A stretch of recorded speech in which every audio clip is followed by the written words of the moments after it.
Right guys, welcome back, and it's been a super action-packed week. We got lots in store for you, and as you can see behind me, we've got two super SUVs as well. We've got this Urus, stunning Urus, it looks amazing, and it's got the Urban forged carbon kit on it as well. That's coming for our custom tune. And also we've been working on our own Cayenne Turbo S, so we've been doing some stage 1 development, and yeah, we'll take you through that. So make sure you smash the subscribe button, hit the like, and keep on watching.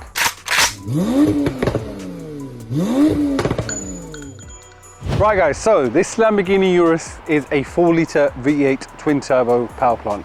It currently has the Urban kit on it and the Urban catback exhaust. And our customer, he has some other cars that we've tuned before. He wants this tuned by us. So we're going to be doing the ECU and TCU. We're going to keep the OPFs in there because it's pretty loud with the exhaust on it already. And I think with the downpipes, it's going to be like crazy loud. So we don't want to go too mad. We've got the Cayenne there as well. So some of you may know, some of you may not know, but this Turbo S e-hybrid, this has the same power plant as the Urus, same power plant as the RSQ8, and also the same power plant, sorry, has the new SQ7, the petrol one, the 4-litre TFSI V8. Same thing found in the RS6 as well. So they are very tunable. Now this is a heavier car than the Urus. However, it does have the benefit of being hybrid, so it has the extra push from the electric motor, which should help the torque. Performance-wise, what do you guys think is going to be quicker on a stage 1? Standard, we did a couple of back-to-back tests. This fared pretty well. It did an 8.87 100 to 200, but the Urus was actually a tad faster. It was 8.80. 60, 100.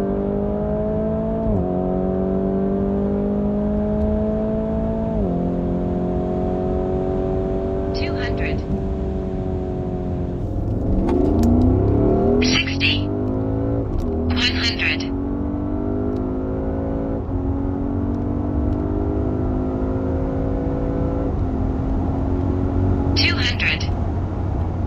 Now, one other thing to take into consideration is that we just run this car purely on 99 fuel, so the ECU has adapted for it, so it may be quicker than some others in terms of a stock example. Some of them that we've had come in are in the 9s, but already from the factory they're very well matched cars. From the stage 1, we actually got an 11.09 quarter mile out of this car, and that turned out to be a 7.46 100 to 200, which was a great gain. I mean, it's almost it is 2.5 seconds better than factory time. Are we going to get something similar out of that from the stage 1? We'll have to wait and see, but it could be that they're two very different looking beasts. This is very dirty and that's very clean, but yeah, apart from that, they're two different cars. But in terms of tuning, are the results very similar? We'll find out very soon. 60, 100.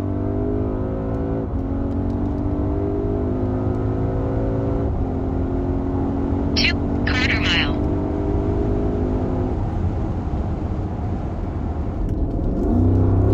60, 100.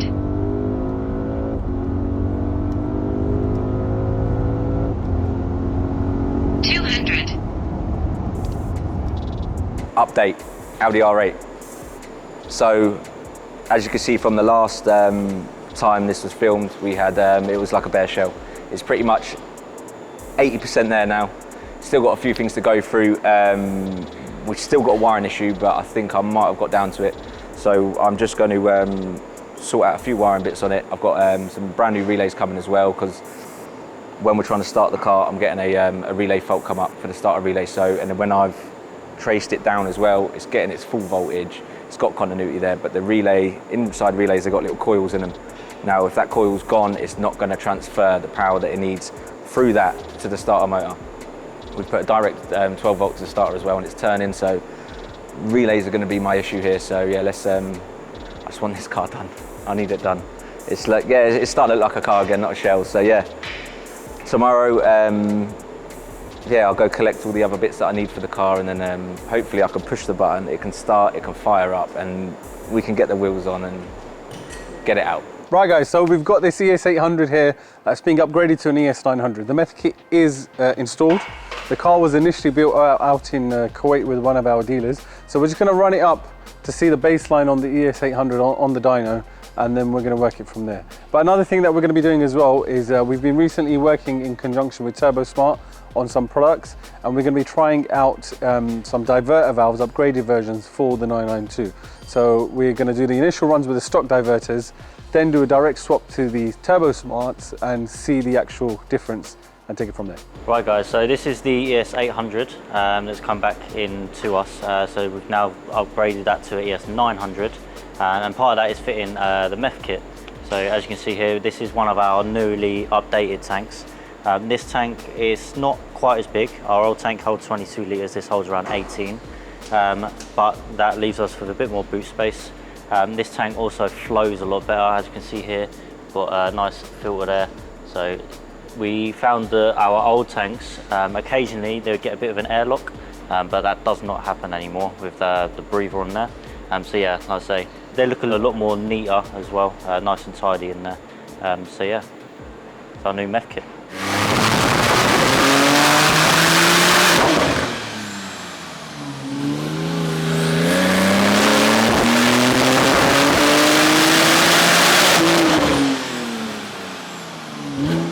Right guys, so baseline runs are done and it made 781 wheel horsepower. So this tune initially, because it was done out in Kuwait, it was for their pump fuel. It wasn't our 99 pump fuel. So on UK 99 pump fuel would be around about 820. But what we'll do now is fit the diverters. Ryan's going to do that now. And then we'll run it up again and see what difference they make.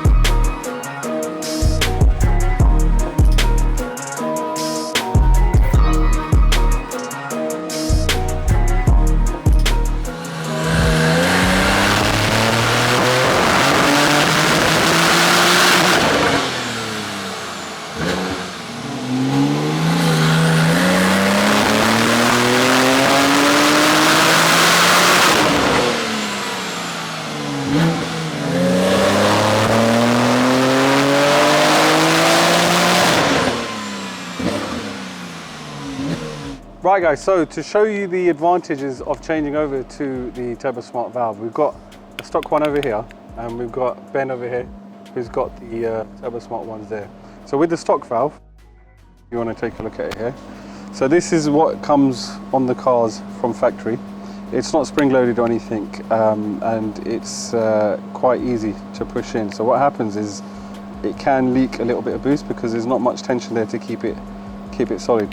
And it's a diaphragm based valve, so the diaphragm can go, whereas the TurboSmart one is very different, and Ben will run you through that. Yeah, so unlike OE, we use a piston. You can't bend a piston, you can't break a piston. We use something called boost balance technology. So if you put a bar or 2 bar of pressure to the bottom of the piston, there's a channel that runs to the top of the cap above the piston, so to always balance out. So you always have a bar underneath, a bar below. There's a solenoid then that just bleeds off the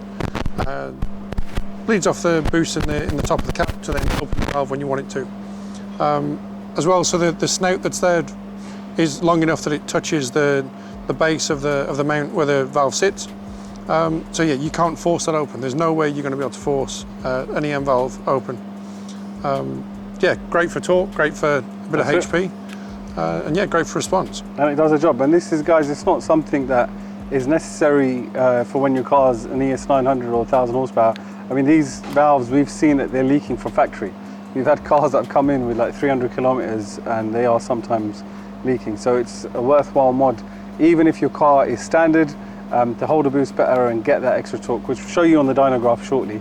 And also any type of upgrade, when you're going ES700, 800 or 900, we highly recommend to change these over for the TurboSmarts. Right guys, so we ran the ES800 up again with the TurboSmart valves in, and the results are there for you to see. So as you can see, it's made an 11 wheel horsepower gain and almost 30 foot-pound of torque as well. But yeah, you can see the torques come in a lot earlier, and it's held a completely flat curve all the way through. The power again has also come in a little bit earlier, and it's not wavered right to the end. We'll compare that graph to one with the stock valves, so you can see that here. As you can see from down low, from when the car comes on boost, it's making a good gain of about 30 wheel horsepower all the way through, between 20 and 30 wheel horsepower all the way through to about 4,500 RPM.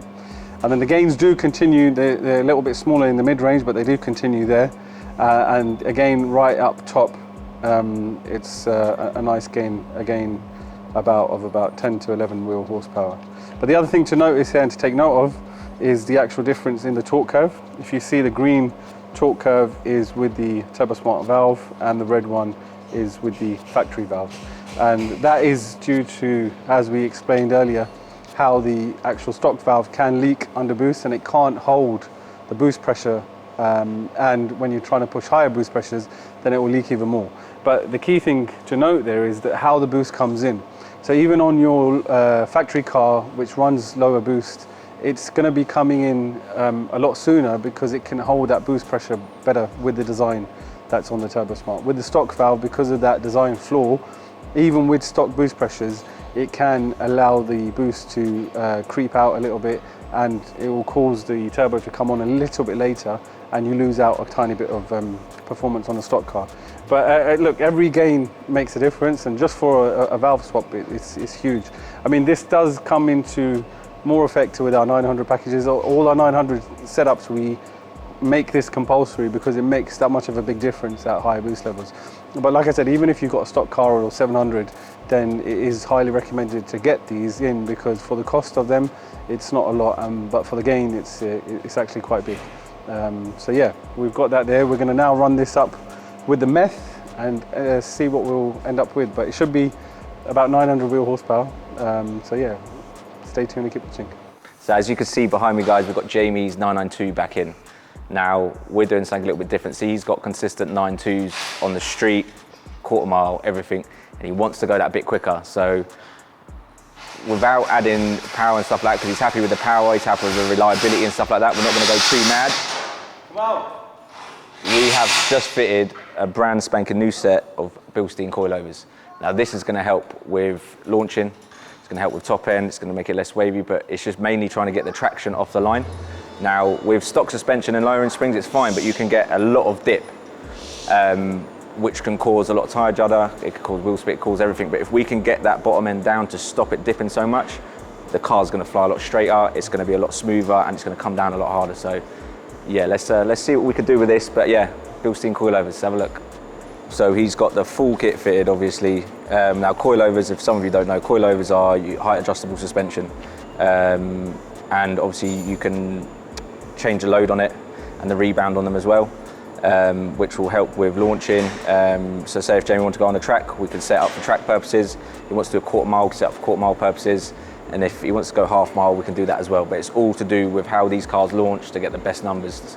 If we could get this 60 foot down to lower than what it already is with this setup that we're doing now, who knows what numbers we're going to get. But yeah, 9.2 is consistent, so yeah, maybe we could get a 9.1, let's see. I'm going in the back, but to put the nuts onto the struts, but these bucket seats, the tillets do not make it easy, so you can watch my attempting to get into the back.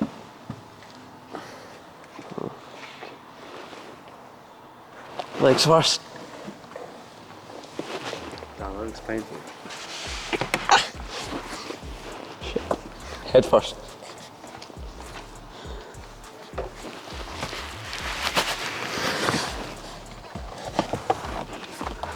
Made it.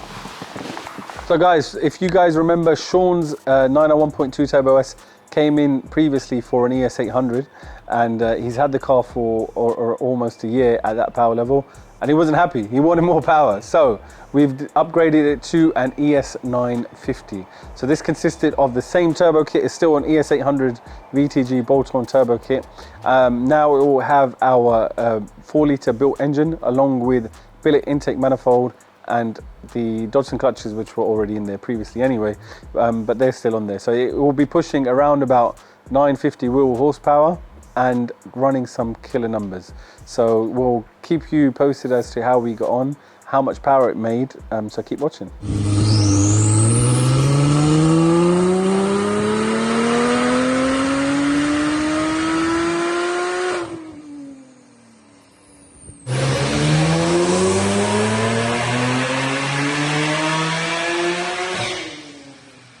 Right guys, so Sean's ES950 is now complete.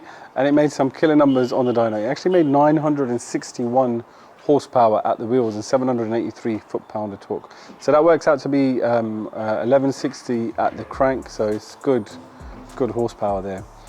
Previously, he actually made 900 wheel. So some people might be thinking, oh, it's only 60 wheel difference. So it's not just that 60 wheel horsepower difference, it's also the torque. He's making over 100 foot-pound of torque more than what he was previously. And that is where the huge gains are going to lie, along with that power gain and the numbers on the street. It's really going to push that performance up. In terms of power, what's restricting him right now is the fuel system. So the stock fuel system on these 991.2s can only flow a certain amount, and we use methanol to supplement that fuel system in terms of allowing it to make more power. We don't run ethanol on these cars on the stock fuel system because the volume won't allow it. It's a little bit risky. Some people do, but you have to be very precise in your measurements. If you get that wrong, the stock ECU does not have a flex fuel sensor, and it doesn't have any fail safes for having the wrong ethanol mix. And it's a very easy way and a quick way to saying bye-bye to your engine. So we don't recommend that. We use a methanol injection first because it's very controllable and very precise. And in terms of our tuning strategies for it, it's much, much safer. Where he would go next with this would be a full-on fuel system, and that would be then a standalone ECU, which is a Cyvex, and then that would then take it up to a little bit more power.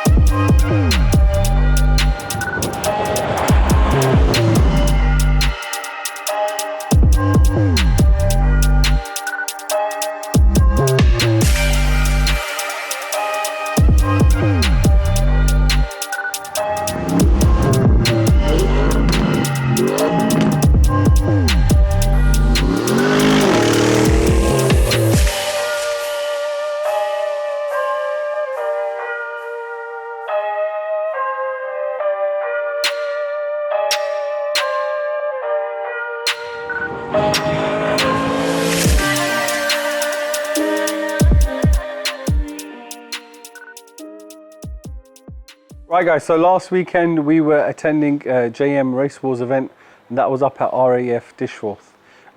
It wasn't an event that we planned to go to initially, but then yeah, when we did decide, we took a few of our bolt-on cars. So Jamie went with his ES900 992. We took Craig's ES950. That was the first event out, so we literally had completed that. I think it was like the night before or 2 nights before. So the video you guys saw last weekend of that car, that was filmed a few days before JM Race Wars. I think it was just like, yeah, 2 or 3 days before. So that was the first outing with that car as well, after the road testing. And we had Sean's 991.2 ES950, which literally had just come off the dyno and was taken to that event there for the first time ever. We had Taz going in his ES900 GT, and it was going to be his first event with the car. He's had the car for a little while, a lot of running on the street, but yeah, it was going to be his first proper event out. So it was going to be a really good event and an exciting time for all of the drivers as well. So the event, look, it's a great event. It brings out some great cars in terms of the UK bringing the most powerful cars out, and a lot of them are actually attending that event, which is great to see.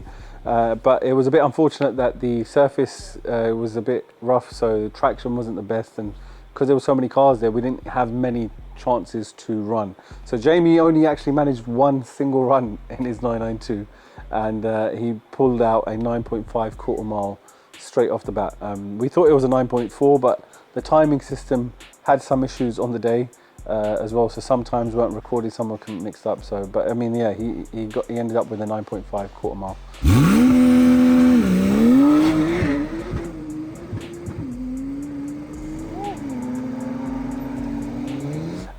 Craig's car, we had 3 runs in that, and again, traction initially was an issue, but then we did a couple of burnouts before the 3rd run, and it was a really fast run. It was a 9.4, but unfortunately the timing guys lost that slip, so that was a bit unfortunate. They only found 2 of the runs out of the 3.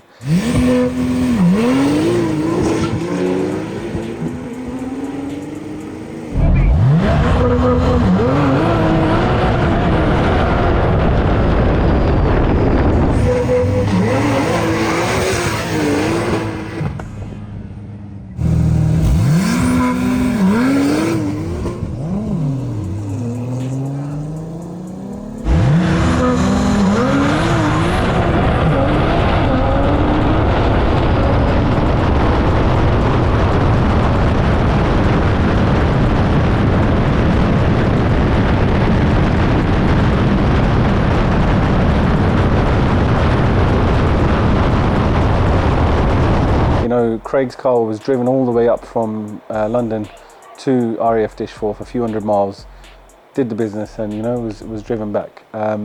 Sean, in his car, it was his first time out in the car, and he was struggling a lot with traction. So in terms of his results, he only got a couple of runs in. They weren't even full runs because it was his first time in the car, and he didn't get an opportunity to run it again because the track closed early. Taz got 3 runs in for the half-mile side in his car, and he had a best of 184.8, which was really, really good. So very, very impressed with that, especially because the surface after the quarter, it kind of dipped a little bit. So when you're going for a half, it was a bit unsettling, but yeah, he stayed in it. He's got some cool no-lift videos, which we'll show you now as well. But yeah, overall, it was a good result, showing that what these cars are capable of on short notice and just turning up without any input really, apart from the drivers, and pulling out the numbers.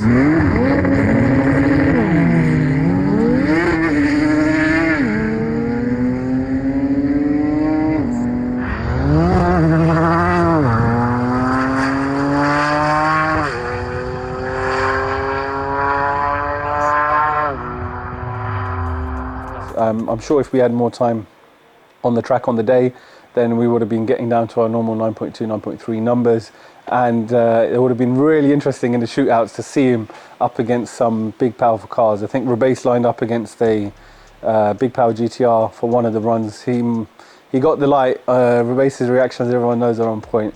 But yeah, it was cool just to see how well the 992 can manage its own against some really high HP builds on an unprepped surface like that was.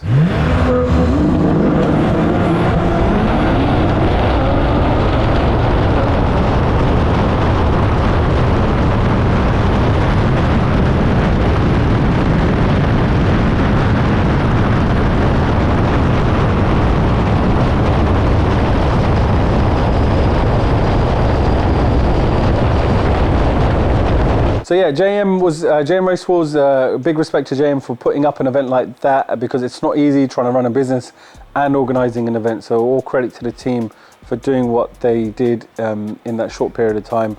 Hopefully next year it's a little bit better and the timing system will be on point, and also we'll get a longer opportunity to actually run on the track. This time there was no cleaning equipment, and because the car broke down, there was an oil spill, so it got cancelled early. But yeah, like I said, hopefully next year should be good. Sean, because he wasn't happy with not being able to run his car fully, he went to another event the next day, Elvington, for the supercar showdown. It was like a supercar event with like 80 odd supercars that were there. And this was a top speed event with a standing mile. So he did really well. He had some time in the car because he had a few runs. He had about 4 or 5 runs all over 210 miles an hour in the standing mile, and his best was a 214.8.